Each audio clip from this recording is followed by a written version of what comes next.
Yo semua, balik ke konten kisah sorangan.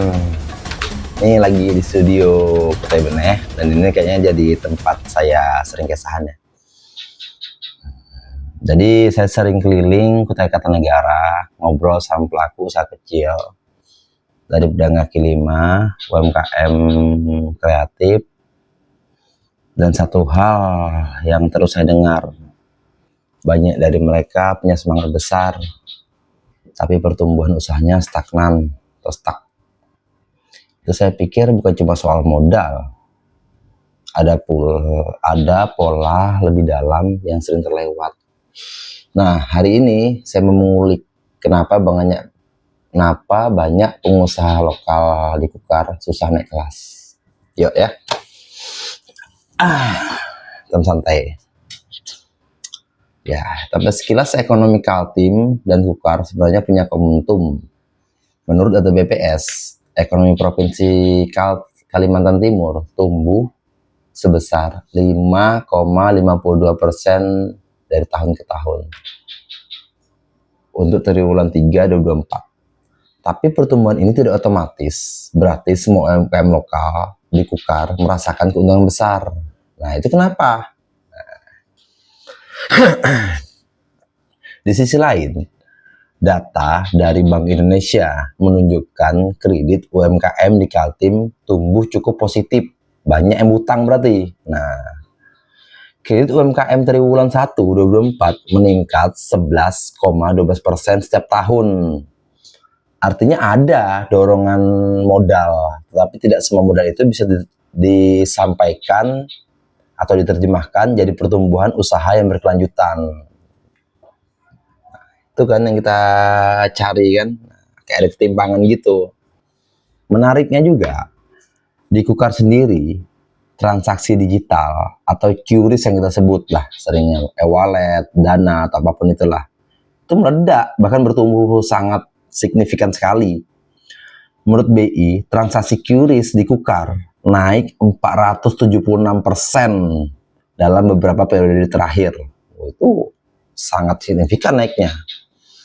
Itu tanda jelas UMKM lokal semakin melek digital dan berubah pola transaksi. Ini peluang, tapi juga tantangan kalau hanya transaksi saja tanpa sistem dan struktur pertumbuhan bisa mentok. Nah, yuk kita bedah solusinya apa. Nah, dari hasil obrolan saya di lapangan dengan pelaku-pelaku UMKM dan kaki lima, data realita lokal, saya melihat 3 akar masalah utama. Pertama, sistem. Jadi emang PR kita semua sih.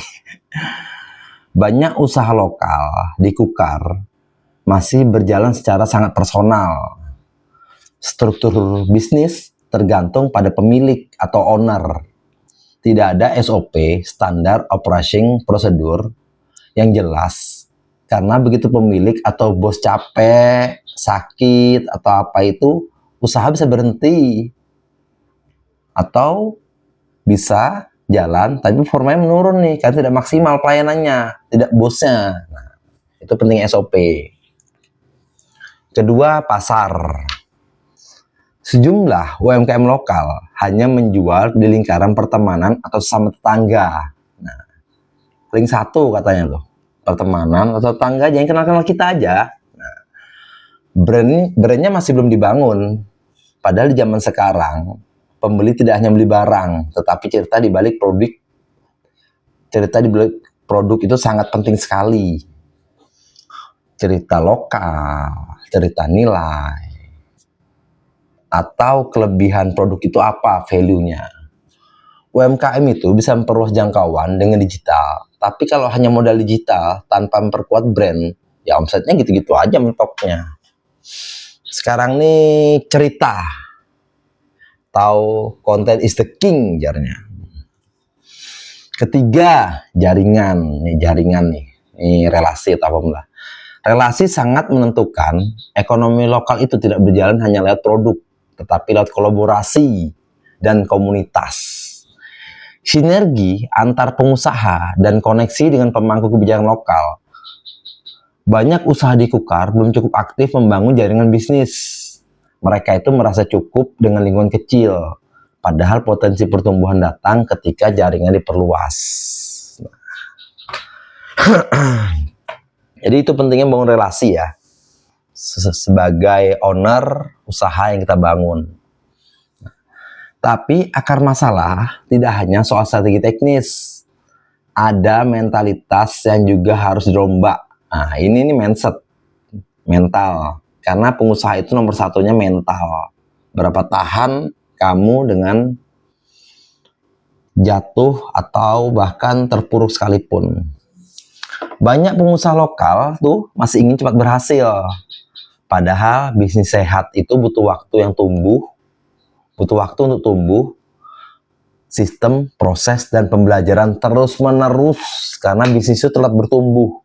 Kalau ownernya berhenti belajar, jangan harap bisnis bertumbuh.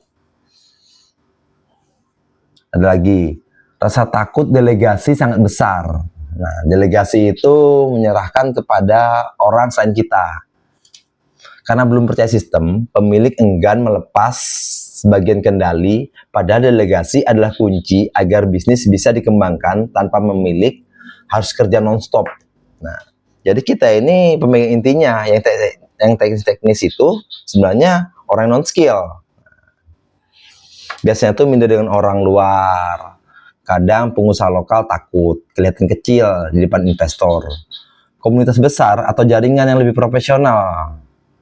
Padahal untuk naik kelas justru keberanian muncul, menarik relasi dan berkolaborasi itu sangat penting untuk membesarkan bisnis kita.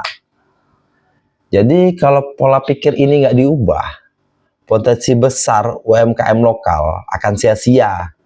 Hanya jadi usaha kecil yang stabil tapi tidak berkembang pesat. Ya cukup buat diri sendiri aja. Ya cukup lah, emang ada orang seperti itu. Cuma kalau mau bertumbuh itu wajib kolaborasi dengan siapapun yang menunjang bisnis kita. Jadi kalau begitu apa yang harus dilakukan? Nah, beberapa langkah praktis yang bisa kita mulai dari sekarang. Oke, ini langkah-langkahnya ya. 1. Bangun sistem dasar. Mulailah dari menyusun SOP yang sederhana. Proses beli barang, cara melayani pelanggan maksudnya. Sistem penyimpanan atau gudang atau barang stok lah. Alur konfirmasi pemesanan. Itu sederhana aja, tapi disiplin. Nah, itu kuncinya itu. Disiplin. Kedua, kembangkan brand dan cerita. Paling praktis itu gunakan platform digital atau media sosial. Marketplace, IG, Facebook.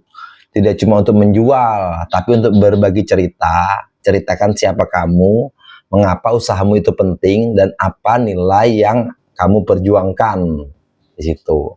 Saya yakin setiap usaha pasti ada nilai dan perjuangannya, entah itu untuk keluarga, anak, orang tua, siapapun lah itu. 3. Perluas jaringan secara aktif. Bergabunglah dengan komunitas pengusaha lokal, koperasi, asosiasi UMKM, hadiri event lokal, pameran, bazar. Jangan takut menunjukkan usahamu dan belajar dari pengusaha lain yang sudah berhasil. Cerita aja, karena itu penting kolaborasi dan teman cerita. 4. Manfaatkan fasilitas finansial. Karena kredit UMKM di Kaltim tumbuh, ada potensi akses modal. Ya, jangan malu ajukan kredit yang memang bisa untuk investasi, bukan hanya modal kerja. Dan pastikan kamu punya rencana pemakaian modal yang jelas. Nah, jadi modal itu untuk scale up ya, kalau bisnismu udah berkembang. Kalau di awal belum saya sarankan.